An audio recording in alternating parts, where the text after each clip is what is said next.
નમસ્કાર, CB24 news સાથે હું રેશમા આપનું સ્વાગત કરું છું. યાત્રાધામ દેવભૂમિ દ્વારકામાં ગઈકાલે 8મી જૂનના રોજ પુરુષોત્તમ માસની જન્માષ્ટમીનો ઉત્સવ અતિ ધામધૂમથી અને શ્રદ્ધાપૂર્વક ઉજવવામાં આવ્યો હતો. શ્રાવણ માસમાં ઉજવાતી જન્માષ્ટમીની જેમ જ ગઈકાલે રાત્રિના બરાબર 12 વાગ્યે મંદિરના પૂજારીઓ દ્વારા ભગવાન દ્વારકાધીશનો ભવ્ય જન્મોત્સવ મનોરથ કરાવવામાં આવ્યો હતો. દ્વારકાધીશના પ્રાગટ્યની મંગલમય મહાઆરતીમાં નંદ ઘેરા નંદ ભયો જય કનૈયા લાલ કીના જય જયકાર સાથે સમગ્ર વાતાવરણ ભક્તિમય અને અનેરું બની ગયું હતું.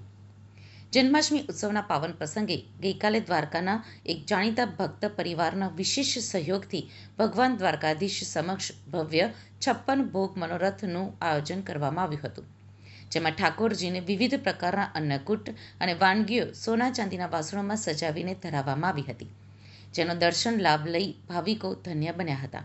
પુરુષોત્તમ માસના હવે અંતિમ દિવસો એટલે કે આ પવિત્ર માસનું છેલ્લું સપ્તાહ ચાલી રહ્યું છે, ત્યારે આ અધિક માસનું પુણ્ય ભાથું બાંધવા માટે લાખોની સંખ્યામાં શ્રદ્ધાળુઓ દ્વારકા તરફ આવી રહ્યા છે.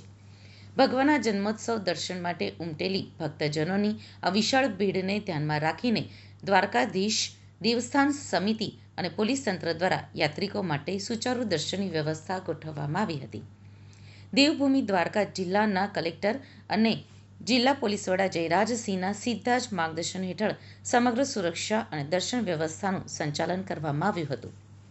દેવસ્થાન સમિતિના નાયબ વહીવટદારે તમામ વ્યવસ્થાઓની દેખરેખ જાળવી રાખી હતી, જેના કારણે લાખો ભાવિકોએ કોઈપણ મુશ્કેલી વિના ખૂબ જ શાંતિપૂર્વક દર્શન અને આનંદ ઉત્સવનો અલૌકિક લાભ મેળવ્યો હતો.